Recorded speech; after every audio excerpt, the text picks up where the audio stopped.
Tonight, I will be discussing my piece, A Downward Spiral, my academic piece, and my creative piece, Four Walls, and the impact of COVID-19 on mental health in young women. But before I discuss my creative piece, Four Walls, I must discuss this short story that had a major impact on me throughout the course of this semester. This piece influenced most of my work over the course, The Yellow Wallpaper by Charlotte Perkins Gilman. This story is one of tragedy, and it's also a cautionary tale. This woman is suffering, the narrator, she is unnamed, she's suffering from what we now assume is postpartum depression. She gradually falls into a state of mental decline while isolated to cure a nervous disorder. The story is semi-autobiographical by Gilman and documents horrendous mental health practices at the hands of a patriarchal society.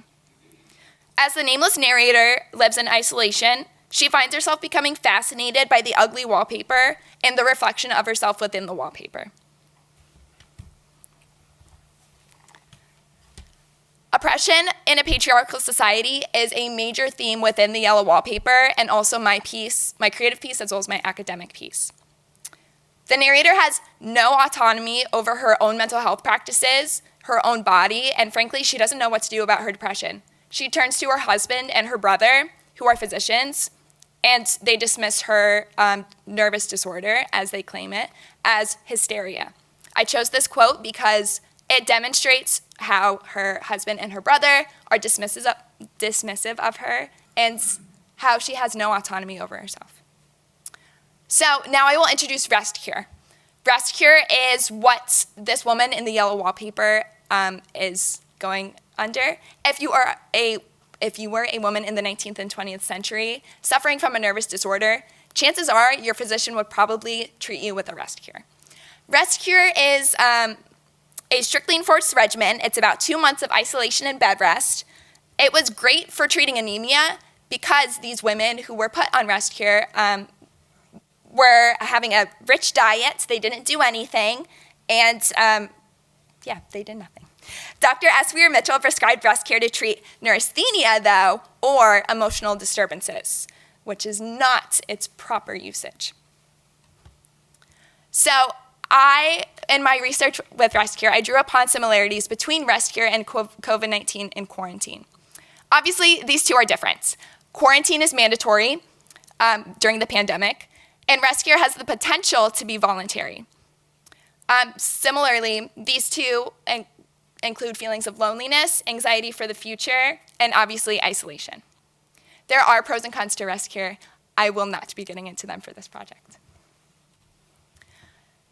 So I picked this quote as well because it just demonstrates how she has no autonomy over herself. I also say that Rest Cure has the potential to be voluntary because our narrator in this case is, she is forced into isolation, but she refuses to do nothing. She writes, Dr. S. Weir Mitchell would have chosen for her to not write, to not physically exert herself or mentally exert herself. But she writes, this quote highlights her lack of autonomy and the infamy surrounding Dr. S. Weir Mitchell's Rest Cure. So I want to highlight my piece, Four Walls. This is a short story. I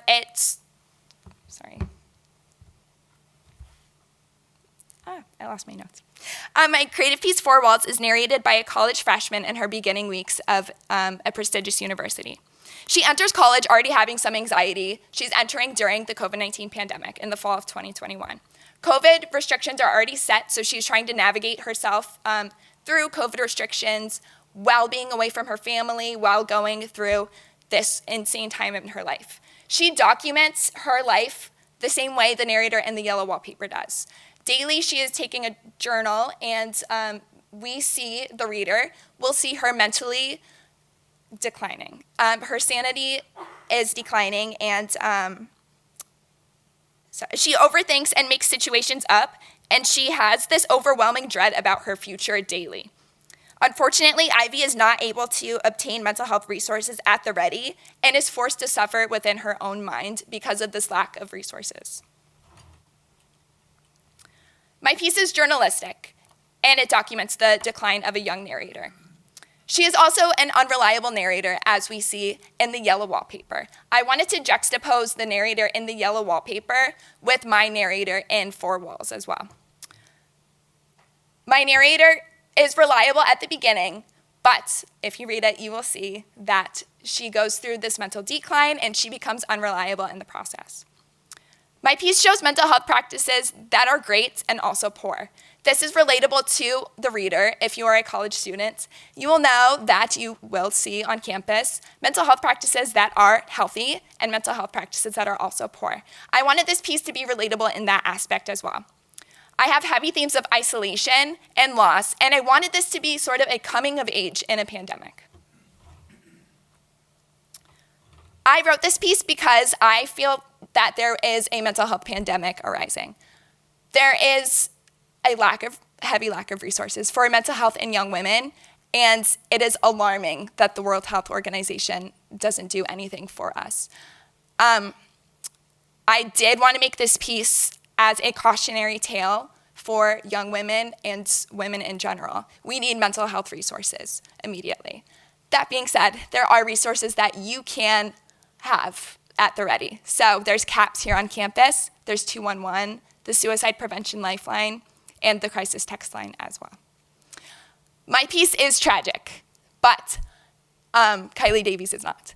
So with that being said, I thank you, and I would like to introduce Kylie Davies to the podium.